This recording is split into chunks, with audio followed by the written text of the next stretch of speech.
Okay, so welcome to this week's episode of the Python People's Podcast. This week we are very lucky to be joined by none other than Isabelle Borfiga. Isabelle, welcome. Thank you very much for being here with us today. Hi. Thank you very much for having me. You are most welcome. You're most welcome. So, Isabelle, for those people out there that don't know you, you are currently the innovation and data manager at MARCOL. It's how we've got to know each other, and we've obviously been speaking for the last few months now in what is a very interesting landscape, I guess, for everything that's going on, not just from a technology perspective, but from a truly global remit in terms of certainly times of flux and change for all of us. But we thought it'd be useful to get together and sort of bang our heads together and share a few thoughts on how the last few months have kind of changed things and really kind of what it all means for the sort of coming months as well, really. So I'd like to start, if I may, by asking you what are your kind of thoughts on the current landscape in general at the moment, the state of the market, the state of the economy. How are you kind of feeling about everything at the moment from your end? So we are in July, which when we started talking in March, we definitely had a different vision of the world and different conversations, right? Different topics to bring up. July, at the moment, I mean, I think we're all holding on to our seats right now as to understand where we're going to go, how bad the recession is going to be. People are talking about the beginning of it now, but have we really seen it, or are we really just at the crisp beginning of it? What should we expect? Are the provisions correct, or are they actually going to get worse? Everything has reopened as of Saturday in the UK and in a lot of European countries. So when you look outside, people are out, they're shopping, they're eating out, they're buying pints with their friends and families, they're circulating. People want to go and travel, but that doesn't mean that everyone is doing it, and that doesn't mean that everyone can do it. And that also doesn't mean that moving forward, everyone will be able to do it. So I think right now the landscape is that we're really trying to get back on our feet and live again. But we are warned by the media and the news, be careful, hold on tight to your seat. Yeah, absolutely. I mean, it's weird, isn't it? Because like the whole way through lockdown, I felt a little bit like a caged animal wanting to get back out into the real world. And, I thought I'd be somebody that, as soon as lockdown was over, I'd sort of snap straight back to, what it was beforehand. But it's weird, like over the last few months and listening to the media and kind of, sort of forecasts of all the health experts as well and the statisticians, I really am quite wary of this whole second spike element if we just revert straight back to where we were. And it subconsciously in my mind, it's had a big impact on actually, I'm a bit reluctant now, to be honest, kind of go back to the way we were. And I think, speaking to quite a few people over the last few weeks, I don't think I'm the only person. I think there's a number of people out there that are still quite wary, about these warnings and kind of what it's going to mean for everybody, which I guess in turn is going to continue to have a knock-on impact for kind of businesses and how they continue to conduct themselves. And this kind of remote working versus back on site in the office situation. So it is obviously very, very interesting times ahead. But how do you feel in terms of where the economy is right now? Lockdown starting to loosen, and like you say, hopefully a bit of air being breathed back into the lungs of the economy. Do you feel is it going to be kind of a dip and then back to normal, or do you feel the economy is going to take a while before we get back to where we were? I can't read the future, unfortunately. I would predict that it's going to be okay, to be honest with you. The second wave, and everybody's going to be a lot more alarmed with it. Now we have different reflexes. As soon as someone gets the symptoms of the flu and their nose is running, well, there is a chance that people will isolate, and therefore, creating a lot more of a lockdown, a natural lockdown moving forward. But we don't know. We haven't gotten there yet. We're just reopening. So hopefully the economy will be up and running again. Yeah. Let's hope so. Let's hope so. I mean, the skeptic in me, or the kind of pessimist, I guess. I personally feel like we've still got quite a bit of it to unfold. Kind of. I think this whole momentum that we've had, at the beginning when we were talking about how there was going to be a real shrink in the economy, and then the economists were saying actually no, it's only shrunk 3%, but then obviously it's massively caught up with us in the last sort of few weeks, and I feel that kind of lag dynamic is still there, and I feel that actually I don't know, I hope not, but just personally I feel that there could be a lot more yet to come before we kind of get back to anywhere near where we were, but yeah, like I say, no one's got a crystal ball, and no one kind of knows what the future holds, so all you can do really is be positive and optimistic, can't we? And sort of keep putting one foot in front of the other, but I guess, our conversation started around how technology has played a real kind of role in this whole, pandemic, in terms of how businesses continue to function and not only survive, but, hopefully thrive.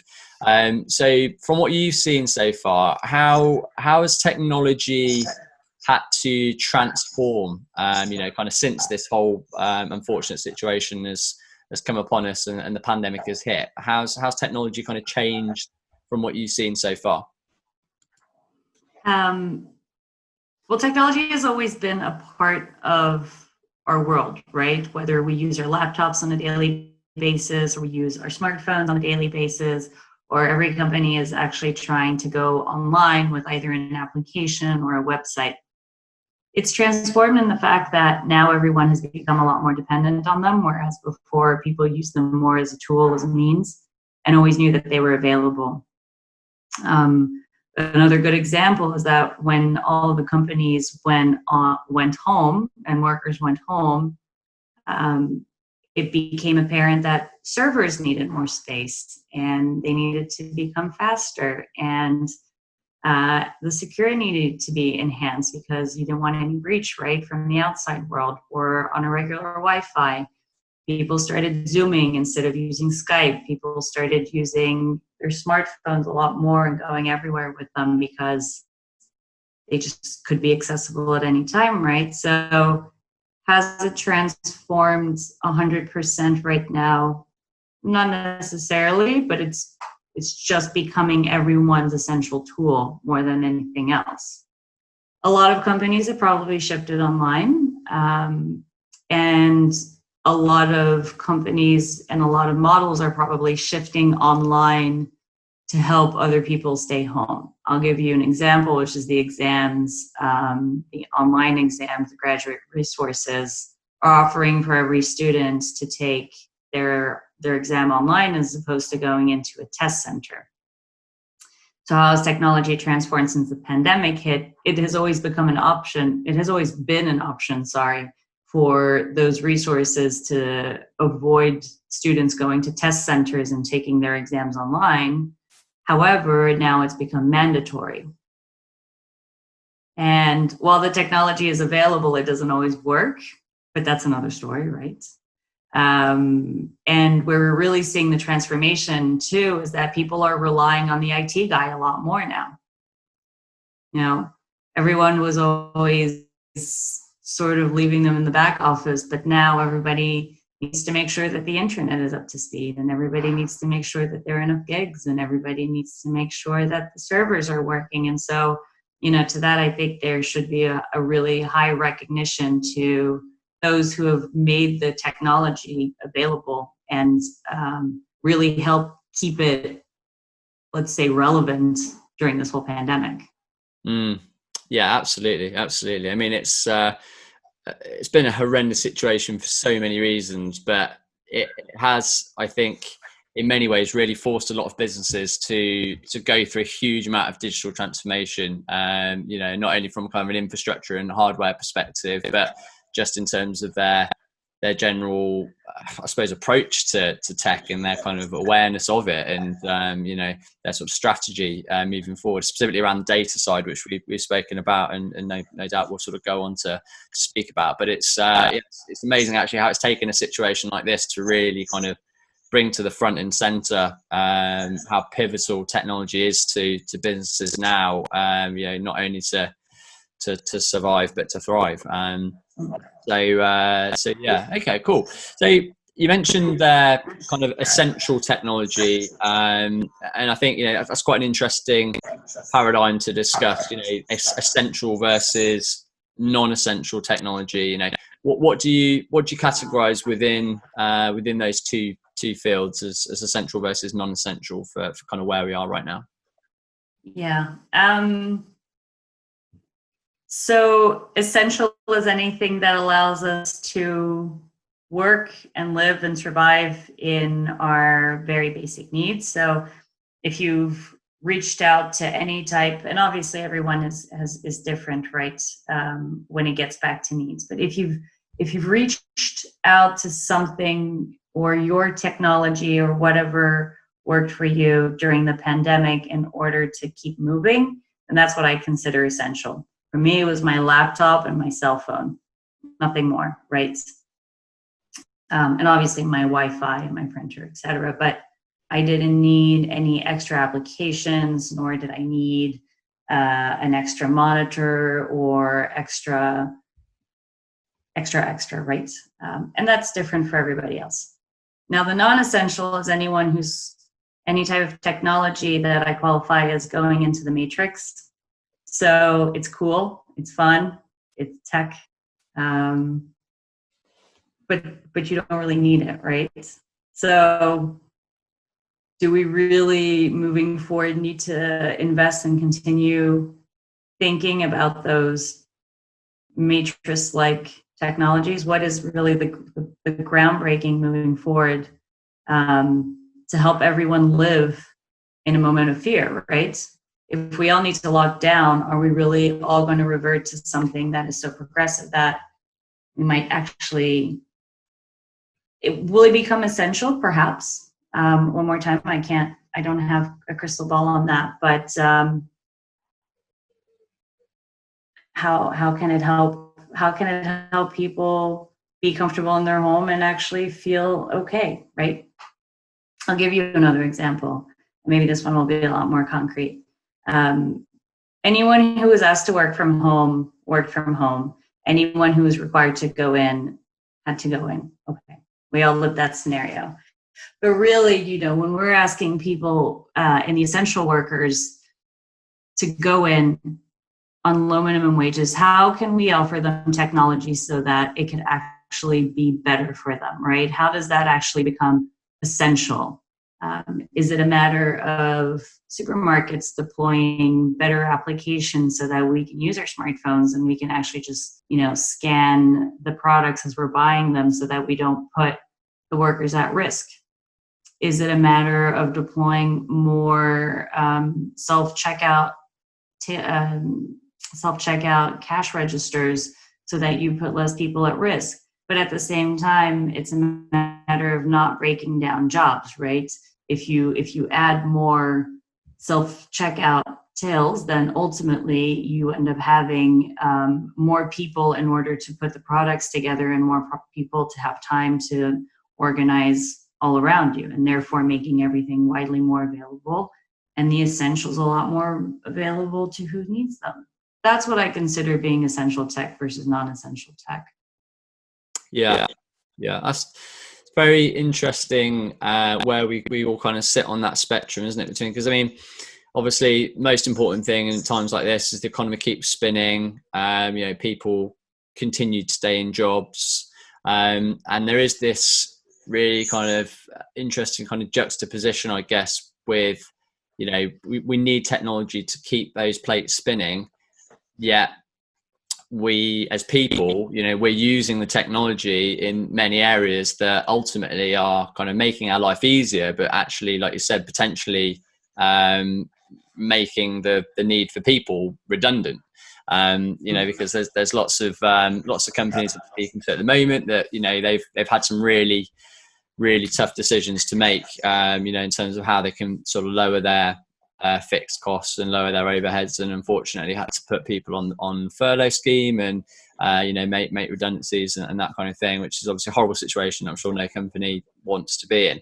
Yet they're now thinking about, okay, well, where we are right now, how do we go from A to B? How do we kind of turn things around and take the next logical step forward? And sort of going back to the point I made earlier, it's amazing how actually tech now has become front and center for a lot of businesses in terms of their sort of digital transformation, and how so many businesses are now, I'm speaking to, are sort of saying, actually, our sort of technology strategy and our sort of data strategy in particular has been really kind of pretty rubbish to date, pretty non-existent. And it's kind of taken this whole situation to make us realize that. And they're starting to think very heavily now around things like intelligent automation, to sort of recoup the lack of output, that they have from a smaller workforce, because they have less people physically in the business. They're having to engage and employ, systems and software that can still keep the business running, to sort of recoup that efficiency. So it's kind of this whole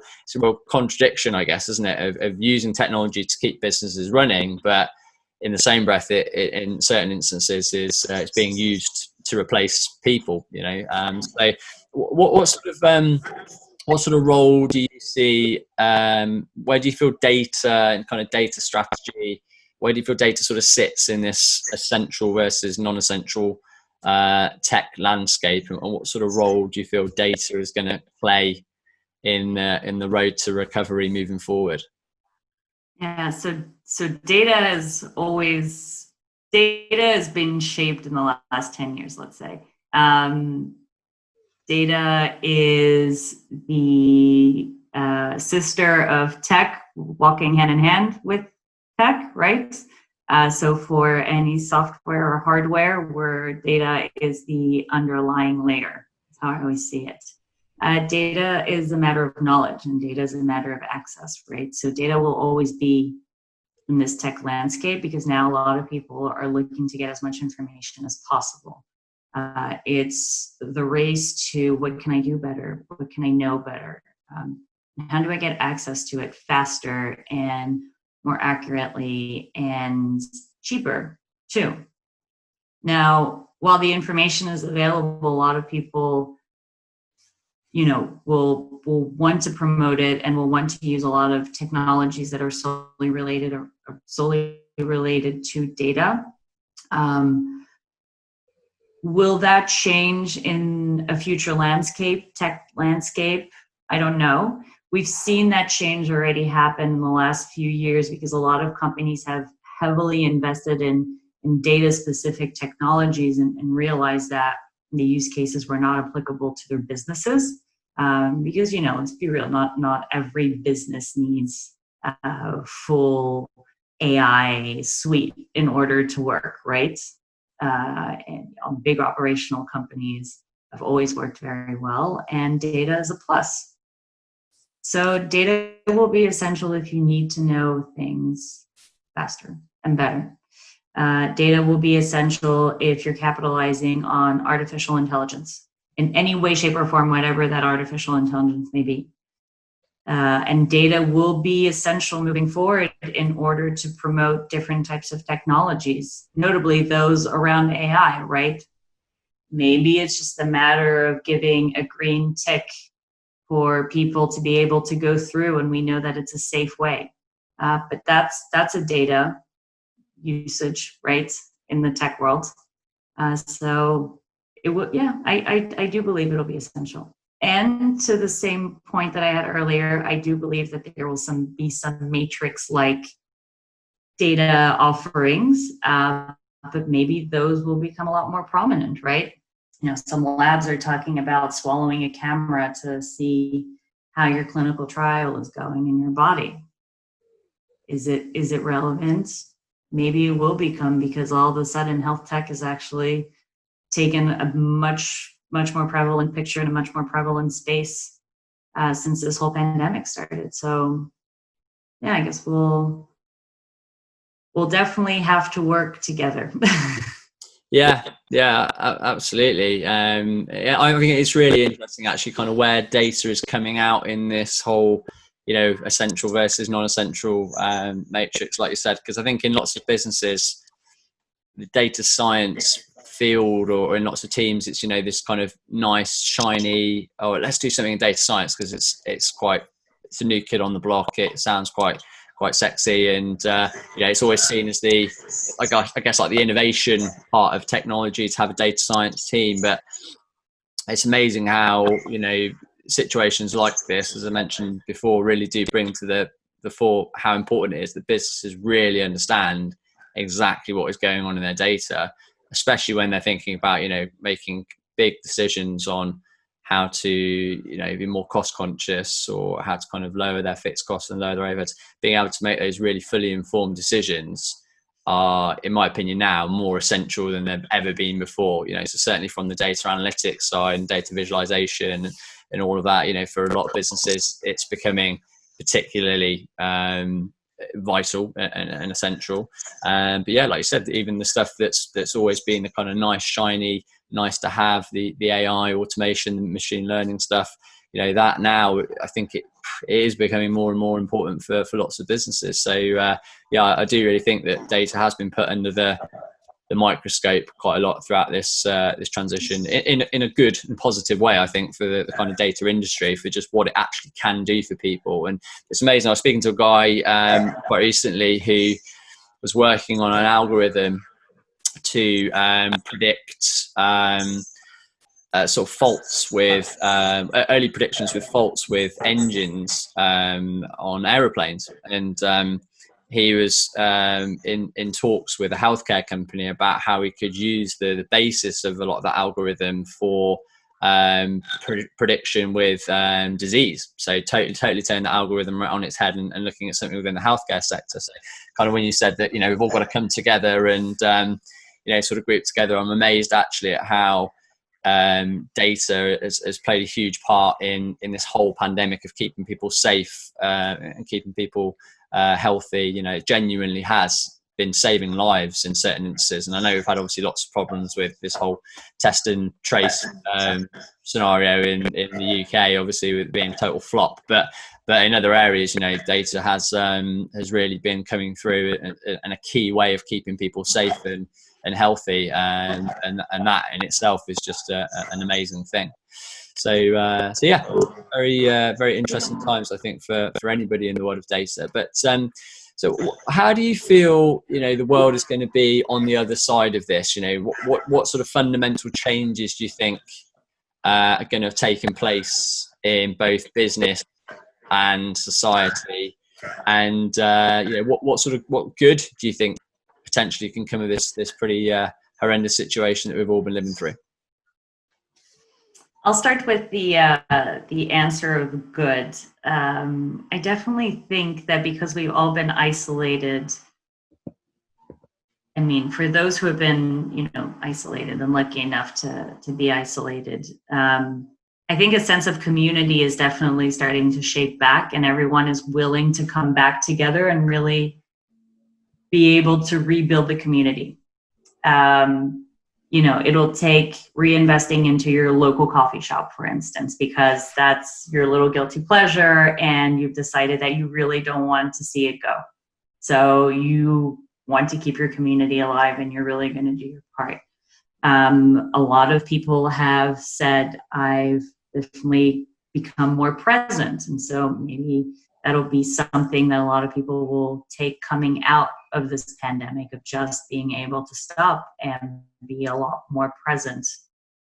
In some cases, you know, resilience has been quite an important topic. I don't know if you've read the articles as well, but you know, whether it's the New York Times or the New Yorker or the BBC, everyone has had an opinion about what it means to be resilient, because all of a sudden people were dealing with so many emotions during this lockdown that they actually had to go through them and really be able to understand and process them, and in some cases go through some kind of grieving if they needed to, right?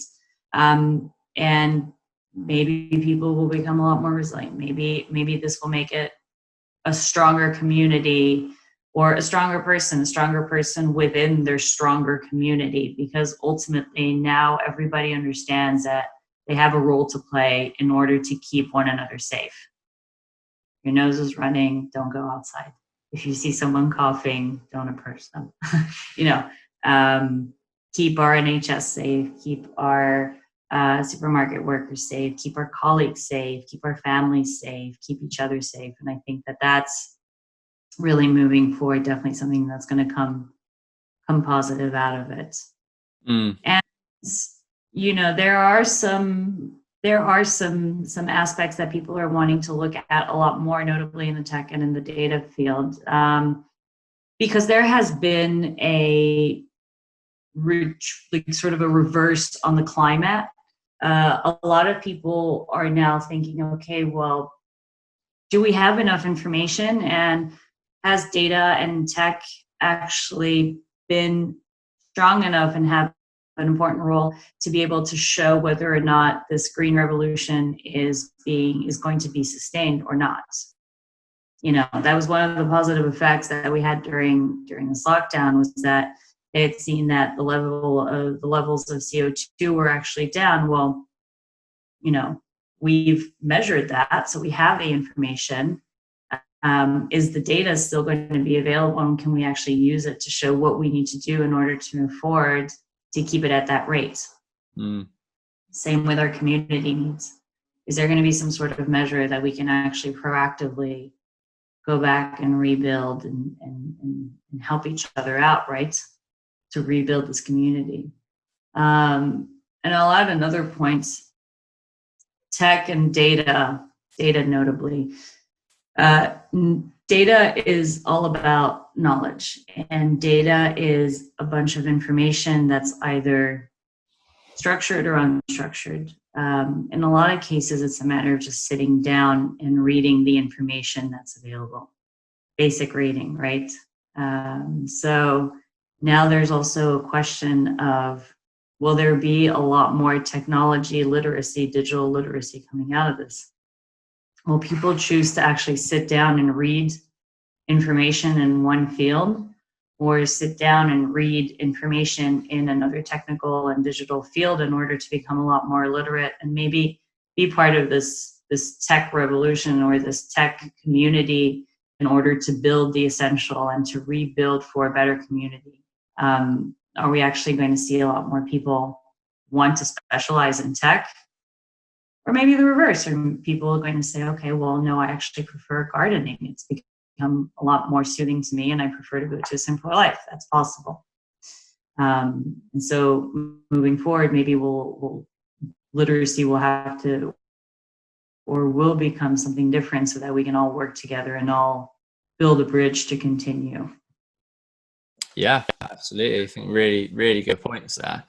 I totally agree with your first kind of observation there about how this has given us an opportunity as people, as a society, to kind of just pause and reevaluate everything that's going on. And it's amazing how many people I've spoken to over the last kind of 12 weeks that have really had kind of a total real alignment of their kind of priorities in life and their kind of moral compass, and actually are looking at something from a career perspective very different on the way out of this than kind of what they were looking for on the way in, which again I would hope can't be a bad thing. And just going back to your point there about the kind of data, that certainly around the environment and things like that that it's going to result off the back of this temporary hiatus. You kind of just hope that actually we can build upon that data, get it out to the greater good, and there is some kind of meaning inferred from it that means potentially we do change our habits in some way. Because one of the sort of quite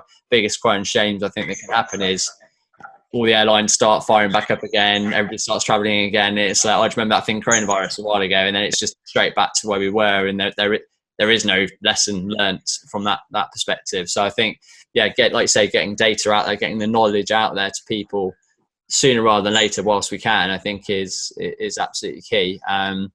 But yeah, I think around the world in terms of what people want now, it feels different as well. I mean, there's a lot of people I've spoken to over the last 12 weeks that lockdown's been pretty horrendous for lots of reasons and pretty stressful. And don't get me wrong, personally, there's been times I've literally wanted to throw my kids out the window, but but generally speaking, there's you know, people I'm speaking to that are like, actually, you know, I've really enjoyed being at home and spending more time with my kids, and yeah, I don't want to go back to 5 days a week on site, you know, and sort of physically making it a stipulation in their job search that they want a company that will allow them to do at least half the time working from home. You know, so I think it has kind of really made, there was always this you know, myth, I guess, of, you know, well, you can't work from home because you won't be doing work and all this kind of thing. And I think for lots of businesses now that has been disproven, you know, because productivity in lots of businesses has actually spiked, you know, taking out account the kind of wider economic climate, but it kind of has. So I do think the way we engage and kind of how we work is going to be very different on the other side of this. And yeah, I guess technology will continue to play a really kind of important role in how we continue to evolve and how we continue to facilitate a business. But I guess this particular exchange is a great example of that. I mean, you're in Paris at the moment with an absolutely awesome view out the window. You have to show the view before we go. You know, and I'm so show the view of what you're looking at the moment. I don't know if you can see it very well, but tell me if it's not. Yeah, you can I don't think you're going to miss the Eiffel Tower from there.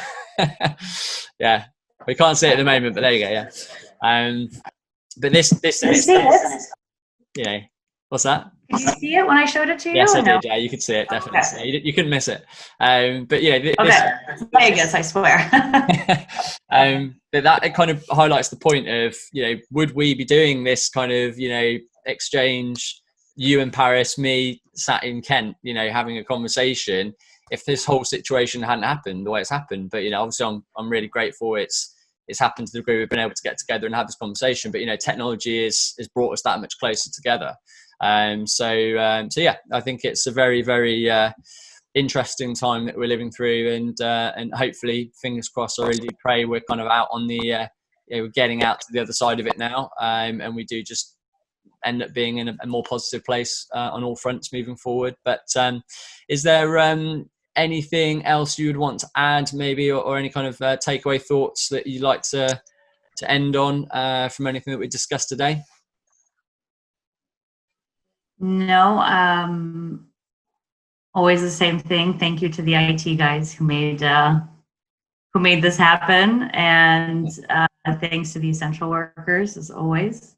I think that we definitely have made it out thanks to everyone essential and everyone who's definitely kept working while we were able to work comfortably at home. So yeah, that's the last point.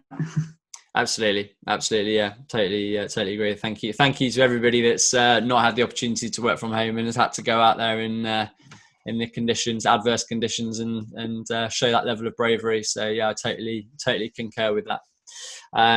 Perfect. Well, Isabelle, look, lovely to speak to you. Thank you very much for your time, and yeah, hopefully we'll catch up again in the not too distant future when we're maybe in the same country. Yeah, sounds good. Cool. All right, take care, and we'll catch up soon, no doubt. All right, sounds good. Thanks. Bye-bye. Bye. Bye. Have a good afternoon.